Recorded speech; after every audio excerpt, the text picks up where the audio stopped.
यह रणनीति जानने के बाद आप कभी किसी से धोखा नहीं खाओगे और हमेशा सतर्क रहोगे, इसीलिए लास्ट तक बने रहिए। नंबर 1, जीवन हो योजनाओं से भरा। जीवन के किसी भी क्षेत्र में बेहतर रणनीति आपके जीवन को सफल बना सकती है, और यदि कोई योजना या रणनीति नहीं है तो समझो जीवन एक अराजक भविष्य में चला जाएगा जिसके सफल होने की कोई गारंटी नहीं। भगवान श्री कृष्ण के पास पांडवों को बचाने का कोई मास्टर प्लान नहीं होता तो पांडवों की कोई औकात नहीं थी कि वे कौरवों से किसी भी मामले में जीत जाते। नंबर 2, लोग कहते हैं कि जैसी संगत वैसी पंगत और जैसी पंगत वैसा जीवन। आप लाख अच्छे हैं, लेकिन यदि आपकी संगत बुरी है तो आप बर्बाद हो जाएंगे। लेकिन यदि आप लाख बुरे हैं और आपकी संगत अच्छे लोगों से है और आप उनकी सुनते भी हैं तो निश्चित ही आप आबाद हो जाएंगे। कौरवों के साथ शकुनी जैसे लोग थे जो पांडवों के साथ कृष्ण। शकुनी मामा जैसी आपने संगत पाल रखी है तो आपका दिमाग चलना बंद ही समझो। नंबर 3, अधूरा ज्ञान घातक। कहते हैं कि अधूरा ज्ञान सबसे खतरनाक होता है। इस बात का उदाहरण है अभिमन्यु। अभिमन्यु बहुत ही वीर और बहादुर योद्धा था, लेकिन उसकी मृत्यु जिस परिस्थिति में हुई उसके बारे में सभी जानते हैं। मुसीबत के समय यह अधूरा ज्ञान किसी भी काम का नहीं रहता है। आप अपने ज्ञान में पारंगत बने। किसी एक विषय में तो दक्षता हासिल होना ही चाहिए। नंबर 4, दोस्त और दुश्मन की पहचान करना सीखें। महाभारत में ऐसे कई मित्र थे जिन्होंने अपनी ही सेना के साथ विश्वासघात किया। ऐसे भी कई लोग थे जो ऐन वक्त पर पाला बदलकर कौरवों या पांडवों के साथ चले गए। शल्य और युयुत्सु इसके उदाहरण हैं। इसीलिए कहते हैं कि कई बार दोस्त के भेष में दुश्मन हमारे साथ आ जाते हैं और हमसे कई तरह के राज लेते रहते हैं। कुछ ऐसे भी दोस्त होते हैं जो दोनों तरफ होते हैं, जैसे कौरवों का साथ दे रहे भीष्म, द्रोण और विदुर ने अंतत युद्ध में पांडवों का ही साथ दिया। नंबर 5, हथियार से ज्यादा घातक बोल वचन। महाभारत का युद्ध नहीं होता यदि कुछ लोग अपने वचनों पर संयम रख लेते। जैसे द्रौपदी यदि दुर्योधन को अंधे का पुत्र भी अंधा नहीं कहती तो महाभारत नहीं होती। शिशुपाल और शकुनी हमेशा चुभने वाली बातें ही करते थे, लेकिन उनका हश्र क्या हुआ यह सभी जानते हैं। सबक यह कि कुछ भी बोलने से पहले हमें यह सोच लेना चाहिए कि इसका आपके जीवन, परिवार या राष्ट्र पर क्या असर होगा। नंबर 6, जुए तथा सट्टे से दूर रहो।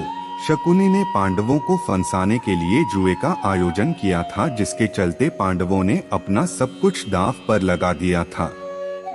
अंत में उन्होंने द्रौपदी को भी दांव पर लगा दिया था। यह बात सभी जानते हैं कि फिर क्या हुआ।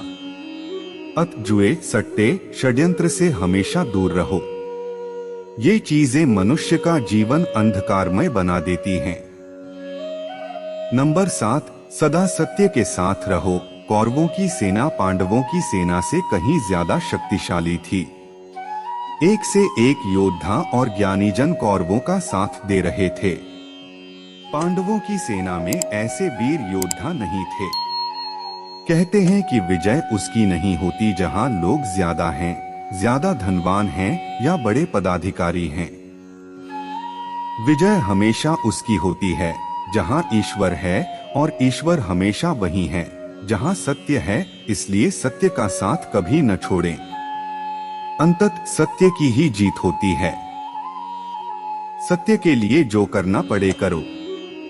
नंबर 8, लड़ाई से डरने वाले मिट जाते हैं।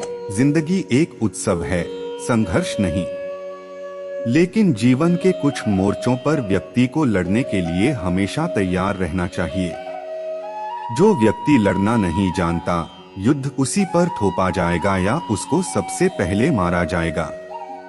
महाभारत में पांडवों को यह बात श्री कृष्ण ने अच्छे से सिखाई थी।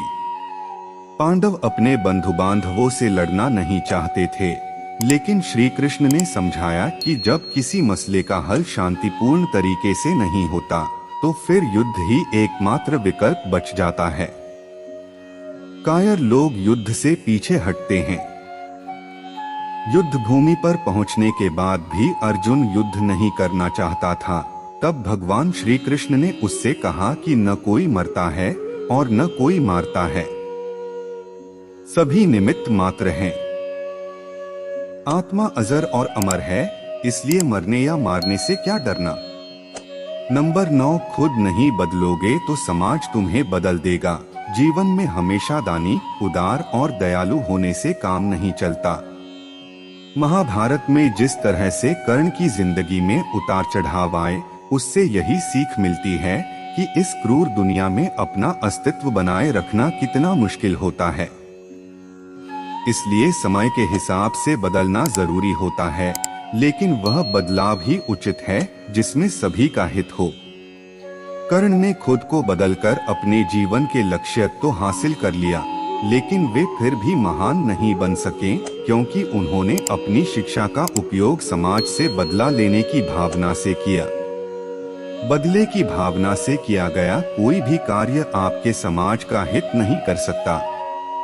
नंबर 10, शिक्षा का सदुपयोग जरूरी। समाज ने एक महान योद्धा कर्ण को तिरस्कृत किया था, जो समाज को बहुत कुछ दे सकता था, लेकिन समाज ने उसकी कद्र नहीं की, क्योंकि उसमें समाज को मिटाने की भावना थी। कर्ण के लिए शिक्षा का उद्देश्य समाज की सेवा करना नहीं था, अपितु वो अपने सामर्थ्य को आधार बनाकर समाज से अपने अपमान का बदला लेना चाहता था। समाज और कर्ण दोनों को ही अपने अपने द्वारा किए गए अपराध के लिए दंड मिला है और आज भी मिल रहा है। कर्ण यदि यह समझता कि समाज व्यक्तियों का एक जोड़ मात्र है जिसे हम लोगों ने ही बनाया है, तो संभवत वह समाज को बदलने का प्रयास करता, न कि समाज के प्रति घृणा करता। सो दोस्तों, आज के लिए बस इतना ही। ऐसे ही ज्ञानवर्धक वीडियो पाने के लिए लाइक और फॉलो जरूर करें। जय श्री कृष्ण।